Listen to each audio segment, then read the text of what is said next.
اقدس صلی اللہ علیہ وآلہ وسلم کے محدث لمبی عمر والے لوگ تھے. ان کا کہنا تھا حضور کا ذکر بوڑھا نہیں ہونے دیتا. جس طرح ان کی عمر کی باتیں ہو رہی ہیں اور جس طرح آپ کی فٹنس کو ہم دیکھ رہے ہیں تو وجہ شاید یہی ہے جو پیر صاحب نے فرمایا کہ حضور کی مدحت جو ہے وہ بوڑھا نہیں ہونے دیتی.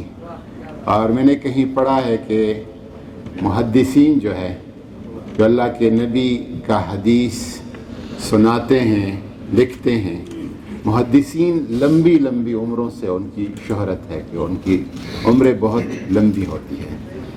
تو جو قرآن کا ورد کرتا ہے، کتاب شفا کا ورد کرتا ہے یا صاحب قرآن کی مدحت کرتا ہے، یقیناً اس کے ساتھ شفا اور صحت اور فٹنس خود بخود آ جاتی ہے. انہوں نے اپنے خطاب میں خصوصاً رسول اللہ صلی اللہ علیہ وآلہ وسلم سے محبت میں عربی، اردو اور پشتو شعرائے کرام کے نعتیہ کلام بھی پڑھ کر سنائے اور حضور صلی اللہ علیہ وآلہ وسلم سے محبت کے ثمرات اور برکات پر بھی بھرپور روشنی ڈالی. وہ خود فرماتے ہیں کہ جب میں اس کو لکھ رہا تھا تو میں نے لکھا، رات کے وقت لکھ رہا تھا کہ فَمَبْلَغُ الْعِلْمِ فِيهِ أَنَّهُ بَشَرٌ. حضور صلی اللہ علیہ وسلم کے بارے میں علم کی انتہا یہ ہے کہ وہ بشر ہے. کہتے آگے مجھے نہیں آ رہا تھا کہ کیا لکھوں. بہت سوچ بچار کے بعد جب آنکھ لگ گئی سو گیا تو حضور نے خواب میں فرمایا کہ آگے لکھ دو وَأَنَّهُ وَخَيْرُ خَلْقِ اللَّهِ كُلِّهِمْ. آگے لکھ لو کہ علم کی انتہا ہے کہ وہ بشر ہے، لیکن وہ اللہ کی بشریت میں، اللہ کی مخلوق میں سب سے بہترین ہے. وزیر مذہبی امور نے نعتیہ ادب و سخن پر بھی سیر حاصل گفتگو کی اور بتایا عام شاعری کے تقاضوں میں تو قافیہ اور ردیف ملا دینا کافی ہے، مگر حضور کی نعت نگاری میں ادب پہلا کرینہ ہے جسے ہرگز نظر انداز نہیں کیا جا سکتا. شاعری کے نظم کے، قافیہ کے، ردیف کے کچھ اور تقاضے ہوتے ہیں اور حضور کے ادب کے کچھ اور تقاضے ہیں. حضور کا مقام یہ ہے کہ با خدا دیوان باشی با محمد ہوشیار. اللہ کے ساتھ دیوانگی والا معاملہ کرو لیکن محمد کے دربار میں آؤ تو پھر ہوشیار. وہاں پہ آپ نے چوکنا رہنا ہے. یہ ایسا چوکنا رہنے والا فن ہے.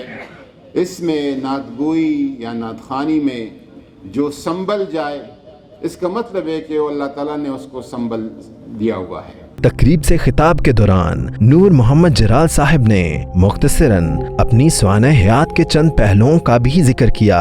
سفر کا آغاز یقیناً میں نے 7 سال کی عمر میں اپنے گھر سے کیا. تو میری والدہ سلائی مشین چلانا نہیں جانتی تھی، تو انہوں نے کپڑے کی ٹوپی ہاتھ سے کاٹ کے ہاتھ سے سلائی کر کے مجھے دی تھی. کہا تھا بیٹا یہ ٹوپی پہن کے نعت پڑھا کرو. تو شاید اس ٹوپی کی برکت ہے کہ پھر میں ساری زندگی نعت کے سائے میں رہا اور نعت نے میرا سر ننگا نہیں ہونے دیا. دوسری بات جو میں آپ کو بتاؤں وہ یہ ہے کہ میرے شیخ مکرم ضیاء الامت حضرت پیر محمد کرم شاہ صاحب قدس سرہ العزیز، یہ کوئی 80s کی بات ہے. آپ مدینہ منورہ میں حاضری کے بعد ہم نکل رہے تھے اور جنت البقیع کے بالکل قریب پہنچے تو آپ نے فرمایا یہاں تھوڑا سا بیٹھتے ہیں. یہ پرانے حرم کی میں بات کر رہا ہوں. تو میں نے جب وہ وہاں پہ بیٹھ گئے بالکل بقیع شریف کی طرف منہ کر کے، تو کچھ لوگ آئے، انہوں نے کہا جی کچھ پڑھنے کے لیے بتائیں. تو آپ نے بتا دیا. تو میں نے بھی موقع غنیمت جانا اور میں نے بھی کہا حضور مجھے بھی کچھ پڑھنے کے لیے بتائیں. تو آپ نے یہاں پہ تھپکی دے کے مجھے کہا جو کرتے ہو نا، جو پڑھتے ہو یہ افضل وظیفہ ہے، یہی پڑھا کرو. پھر وہ دن اور آج کا دن میں نے کسی سے وظیفہ نہیں مانگا اور پھر میں یہی پڑھتا رہا. لفظوں سے پہچان اور لفظوں سے شناسائی حضرت حفیظ طائب رحمۃ اللہ علیہ کے ان کی یہ کا فیض ہے، انہی سے اکتساب کیا اور اپنے تازہ کلام سے شرکائے محفل کو محظوظ کیا. عروس فکر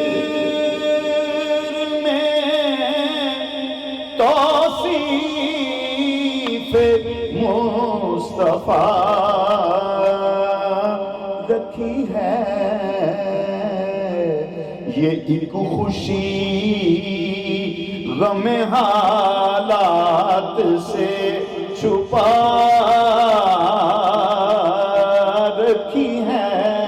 تقریب میں شہر کی معروف کاروباری شخصیات نے بھی شرکت کی۔ پریس کلب کے سابق صدر اور صحافتی رہنما جناب افضل بٹ بھی تشریف فرما تھے۔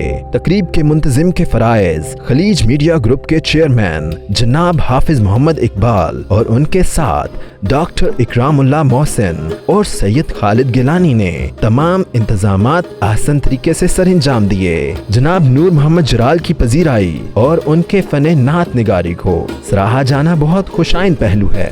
اس سے جہاں نعت خوانی کی ترویج ہوگی، وہیں حقیقی اور روایتی نعتیہ کلام جس میں ادب، عقیدت، احترام اور محبت اولین ترجیحات میں شامل ہوں کو بھی فروغ ملے گا۔